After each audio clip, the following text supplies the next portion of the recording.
Hello friends, welcome to our channel.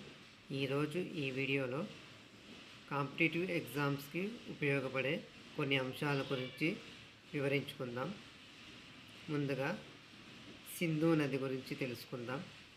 Sindhu నది టిబెట్లోని కైలాస్ పర్వత శ్రేణిలో మానస సరోవర్ సరస్సు సమీపంలో ఉన్న బోకర్చు అనే హిమనీనదం నుండి జన్మించింది.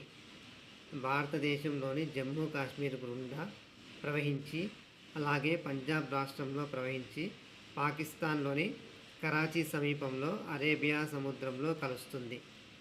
సింధు నదికి జీలం, చీనాబ్, రావి, బియాస్, సట్లెజ్ ఉపనదులుగా ఉన్నాయి.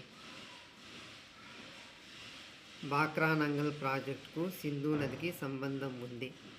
ఎందుకంటే ఇది సింధు నది యొక్క ప్రధాన ఉపనది అయిన సట్లెజ్ నదిపై నిర్మించబడింది. బాక్రానంగల్ ప్రాజెక్ట్ ప్రధానంగా హిమాచల్ ప్రదేశ్ మరియు పంజాబ్ రాష్ట్రాల సరిహద్దులో ఉంది.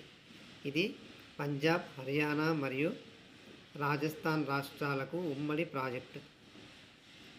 నీటిపారుదల, విద్యుత్ సరఫరా చేస్తుంది.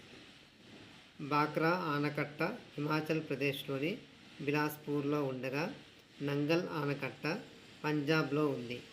అందుకే దీనిని కలిపి బాక్రానంగల్ ప్రాజెక్ట్ అంటారు. పంజాబ్ అనే పేరు పర్షియన్ భాష నుండి వచ్చింది. పంజ్ అంటే 5 మరియు అబ్ అంటే నీరు అనే 2 పదాల కలయిక.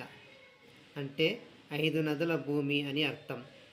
ఈ పేరు ఆ ప్రాంతంలో ప్రవహించే 5 ప్రధాన నదులైన జీలం, చీనాబ్, రావి, బియాస్ మరియు సట్లెజ్ను సూచిస్తుంది.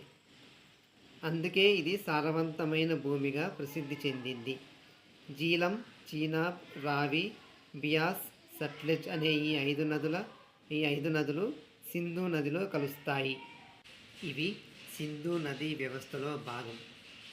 సింధు, దాని ఉపనదులు పంజాబ్ ప్రాంతానికి జీవనాధారం.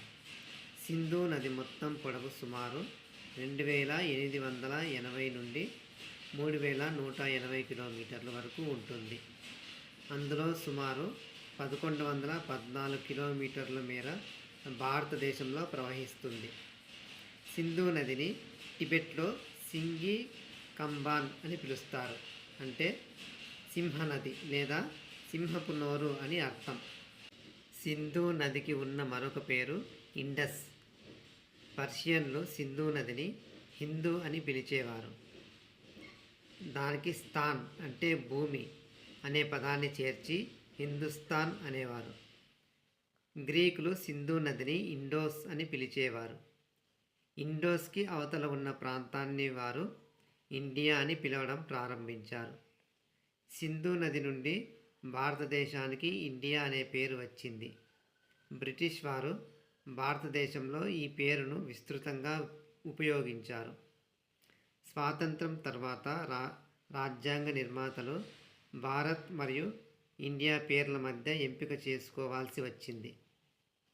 చివరకు రాజ్యాంగంలోని ఆర్టికల్ 1లో భారతదేశం అంటే ఇండియా దట్ ఈస్ భారత్, రాష్ట్రాల సమాఖ్య అని 2 పేర్లను అధికారికంగా గుర్తించారు.